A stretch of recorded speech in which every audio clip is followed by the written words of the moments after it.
Does this work? Yes. Great. Okay. Test. Great. Okay. Thanks, Cameron, for the intro. My name is Awa. I'm one of the co-founders of Anoma, and here I am to present to tell you about Anoma distributed operating system.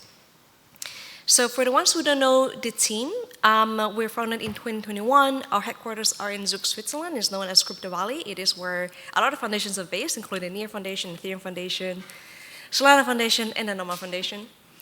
We're a team of plus 30 people from all over the world, remote. And our background is actually in the core development and design of many protocols like Ethereum, Cosmos, and Polkadot. And our research and development background has been for many years in distributed systems, cryptography, specifically zero-knowledge proofs, and compilers. I actually brought some chocolate, but then I forgot it in my hotel. So if any of you are going to Beetle later this week, come find me because I'll give you like the very cute Anoma printed Swiss chocolate. Cool. So why Anoma? What motivated us to start this project?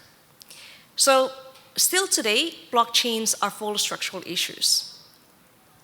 Some of these problems include the lack of privacy. For example, transaction data is all publicly available and readable by anyone by default, as anyone who has access to the internet can see the entire transaction history by just looking up one address. So one example is if let's say you had dinner with a friend and you pay your friend with crypto. If your friend looks up your address through that transaction, then you can basically see everything that you did with that address. That includes, for example, if you bought you pay for other services, or you have even bought some meme coins, or if you invested in that coin, so on and so forth. So privacy right now is still lacking, and right now that might be one of the major bottlenecks for why we are not seeing payments being adopted at scale still. Interoperability is still another one. There is no interoperability among blockchains, among applications or assets. The clear example for this is Circle, the stablecoin. Circle, the stablecoin USDC, is actually issued on many chains, which is kind of stupid because it's the same application, right? The USDC currency is available on Near, is available on Solana, on Ethereum. It is available on Base, the Coinbase L2, and BNB chain. But it's all of it is the same currency. Why is it not fungible? And this is like actually a symptom of the lack of interoperability of the current systems. And the other issue that we still have is scaling. Right now, there are huge, the current designs and blockchains still come with a lot of trade-offs with scale. So you have you can think of, for example, Ethereum. It still gets really congested when there are many applications, DeFi applications being used at the same time. But it is more decentralized, right? On the other hand, you have, for example, Solana, which is higher throughput, let's say in some cases, but then it is a lot more centralized. And there is currently no design that is even taking into account the concept of sovereignty, as in not giving up on control over your assets or kind of governance over the rules, the security model of your application. And all we have been doing over the last years has been basically patching over these problems instead of trying to fix it from the source. And some of the patches you can see that fix some of these problems specifically are, for example, privacy. In the case of privacy coins, Zcash and Monero are some famous examples of privacy chains. The issue with privacy coins is that you have to basically buy the currency and use that currency in order to get privacy.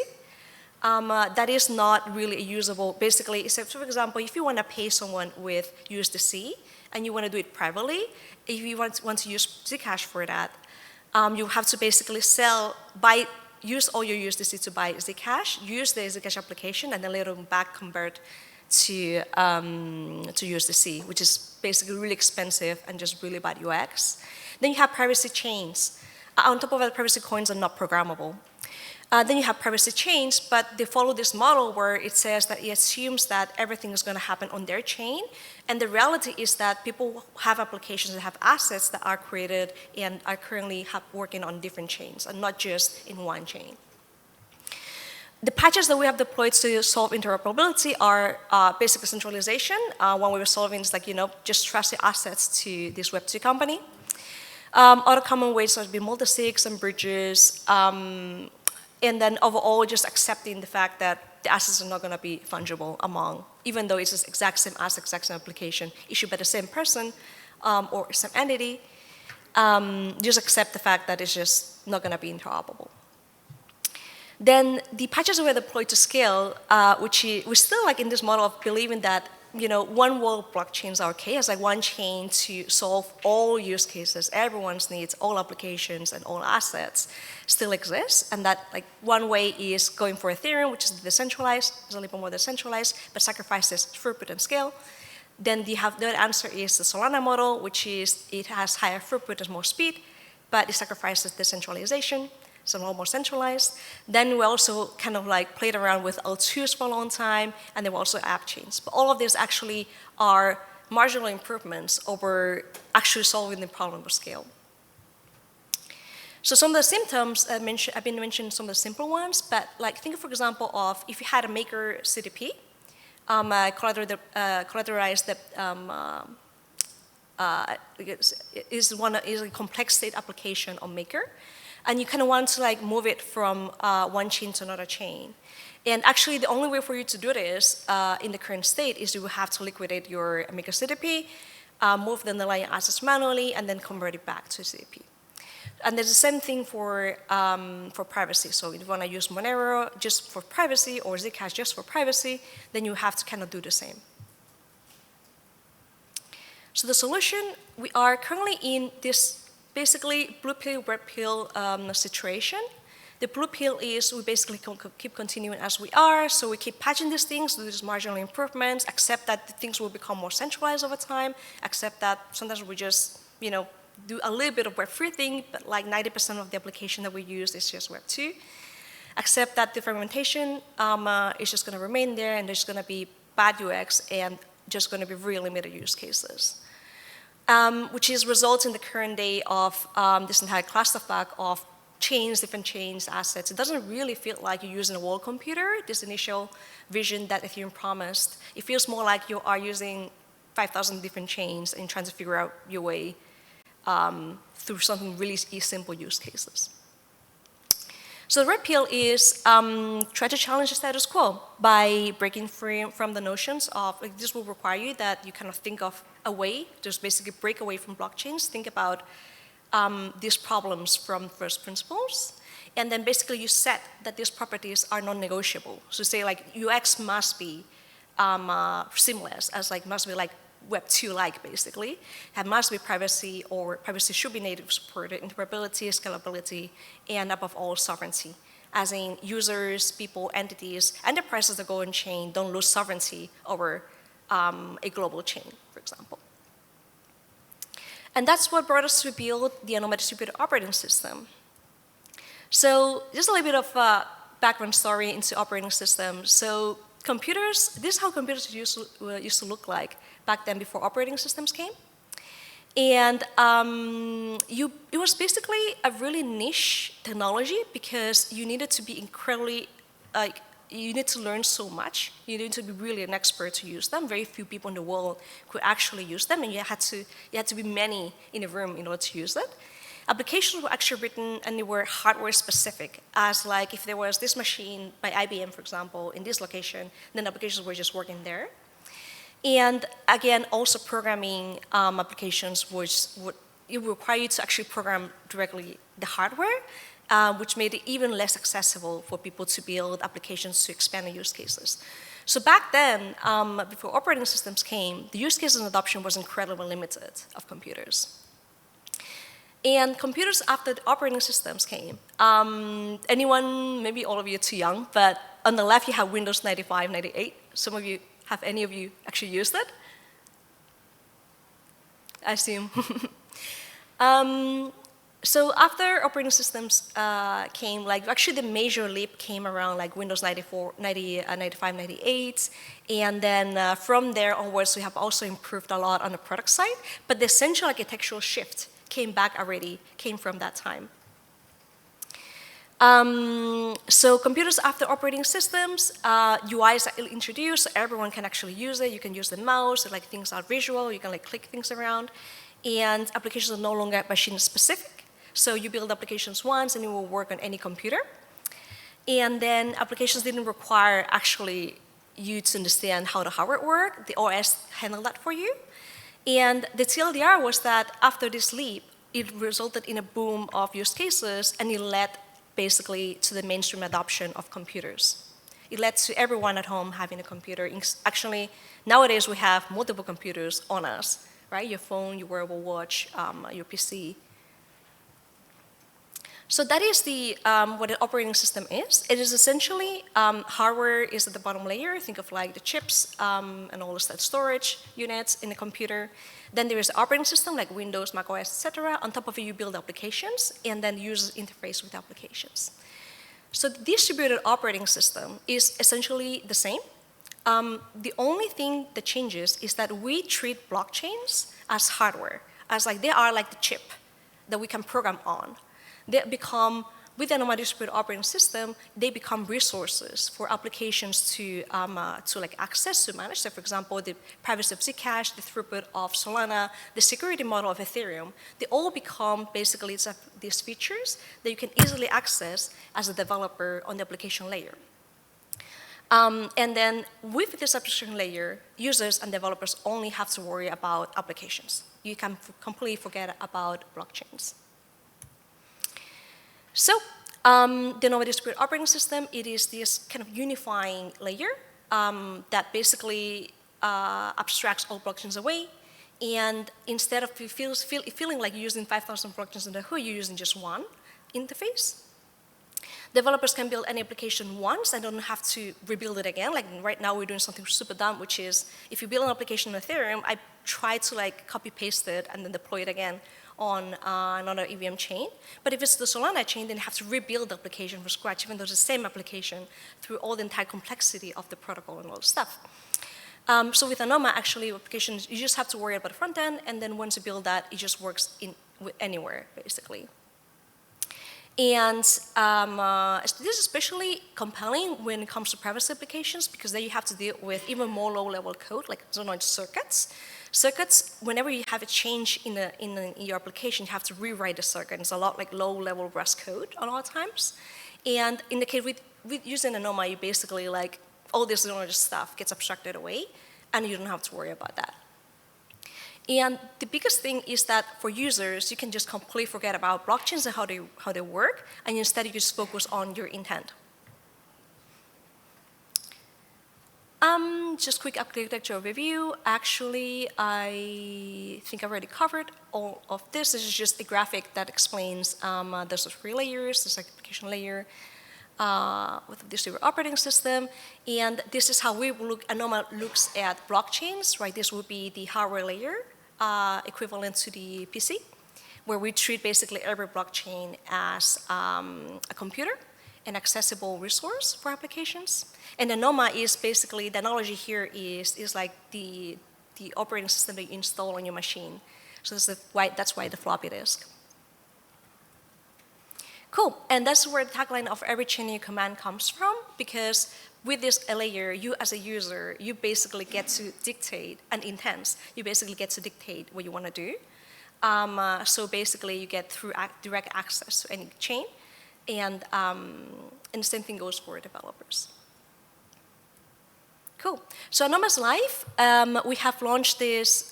We've been launching different protocol adapters. This installs the Anoma DOS on different chains. Currently, it's already live on Ethereum-based Arbitrum Optimism and the Binance Smart Chain. And we have plus 20 installations in progress, including on Solana. And what's interesting is that the DOS has become a pretty good, we're doing currently a case study with the Binance Smart Chain. And they're very interested in trying to find like easy way to program privacy applications for the enterprise customers.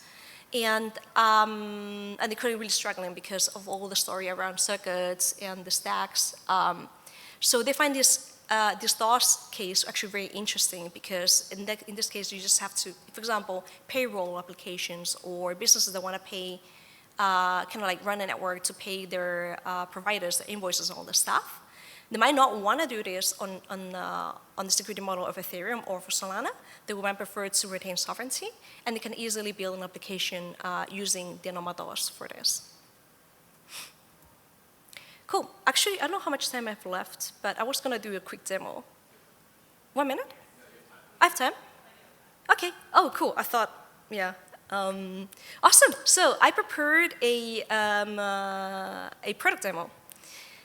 So remember this stack? On the application side, we have built a consumer-facing application called Anoma Pay. And I prepared actually an interactive demo. So if any of you want to join me, what you could do is you can scan, you only need to scan to open the application, you just need to scan the first link, Anoma Pay app. You don't need to download anything. This is like fully works on browser. It works on mobile and desktop as well, so whichever you prefer. If you're accessing through the browser on your laptop, you just go to anomapay.app, anomapay.app. And we have an Anoma Korea chat. This is our local community chat with content in Korean. You might want to join that too, so we can like kind of share our addresses. By the way, are you joining this? Can you raise your hand if you plan to join this demo? Just trying to check who is doing. Okay, June. Cool. Cool. Okay. I can go back to this later if you want it. So, demo time. Cool. This is the product page of our page, just a bit of information. But the QR code leads you to basically signing up. And you can use anything to authenticate. So you can use whether any crypto wallet or a passkey if you prefer as a method.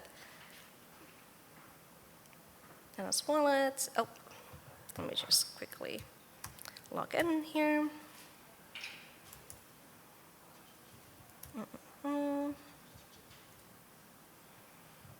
There we go.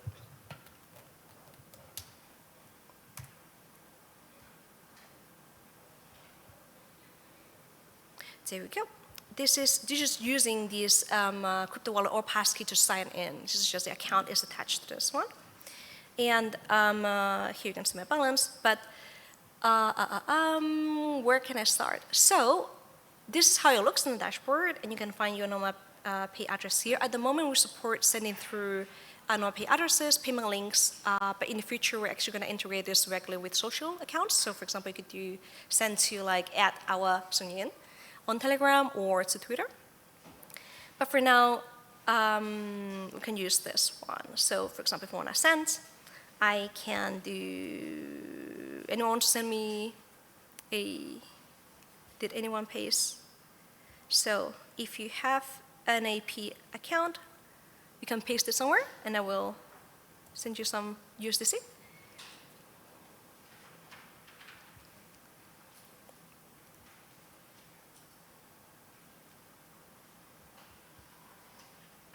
Well, I think some people are like, but I can show you actually the feature that I really like about Anoma Pay for sending payments. This is like especially useful for when you say like, you don't know the address of your recipient, you owe some people some money, but you don't want to like, it's too much to figure it out. You can use a payment link where it's just generated this way. So say I want to send A1 USDC and I don't know the recipient's address. This generates a payment link.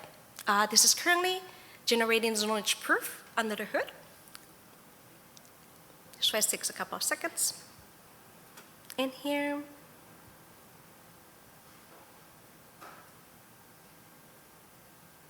There we go. Meanwhile, did anyone send me any address? Nope. Okay, if you want to send me an address for testing this, you can do it here on my Korea chat. Right, so this is the payment link. I can basically post, you can actually, you can scan this link, and then you can claim free money.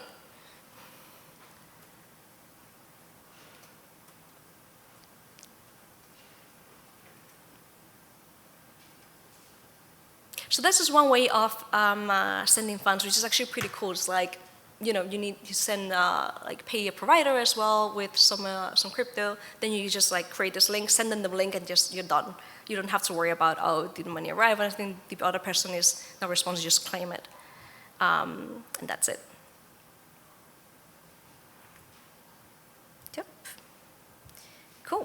So that is the sending feature through payment link.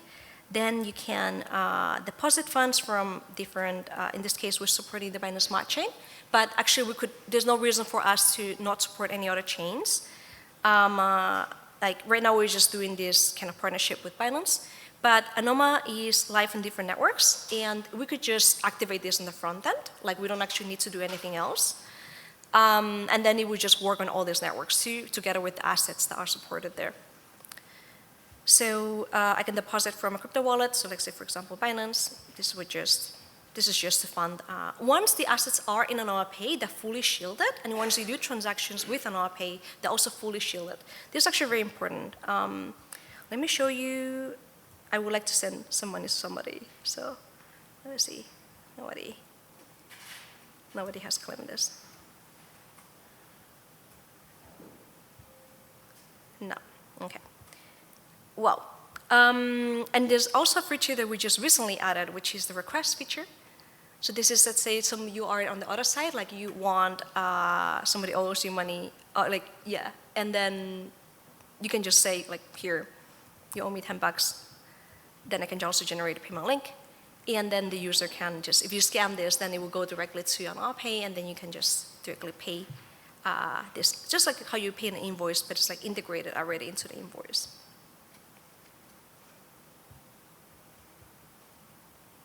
Cool.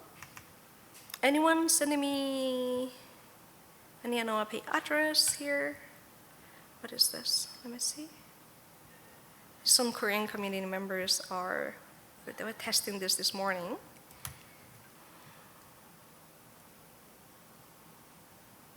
I will have to log in again. Yeah.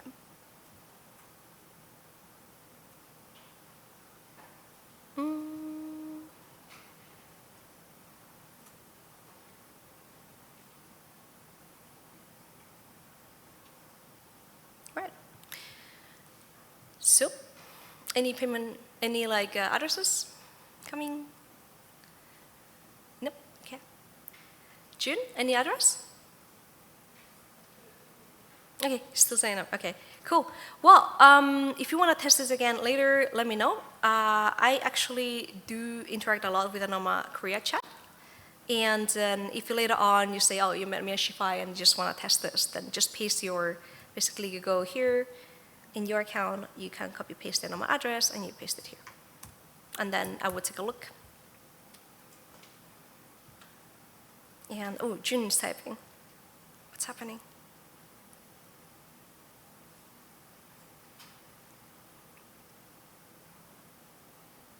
Dun, dun, dun, dun.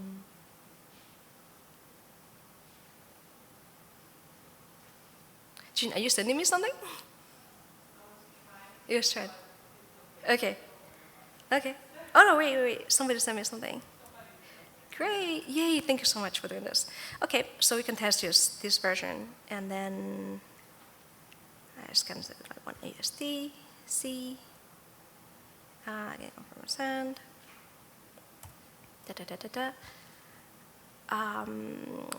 So this is the Anoma Explorer. This is kind of like live transactional data. On this, you will see some very new concepts that are unique to the Anoma resource machine.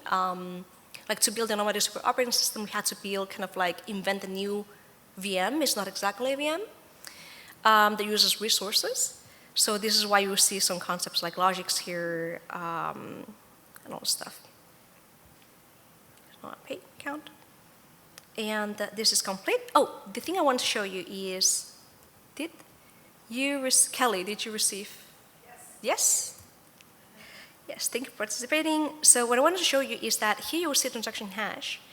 And this is just this is kind of like a contract was called, but no information about the amount, the sender, the receiver, anything like sensitive information was actually revealed in this process.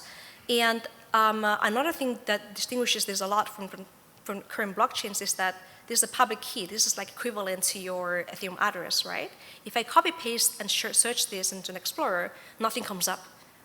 But like really under the hood is just only the necessary data, which is kind of like some logic was called or something like that, goes on chain. But other than that, no financial sensitive data is actually revealed. Great. So that was the end of my presentation. Thanks a lot for participating. If you want to learn more about Anoma, you can find the website anoma.net. Or if you want to try building something on the privacy overlay, you can check on the docs. And if you want to connect with me, I'm on Twitter at Awa Sun Yin, and I'll also be around here in Bureau. Thank you.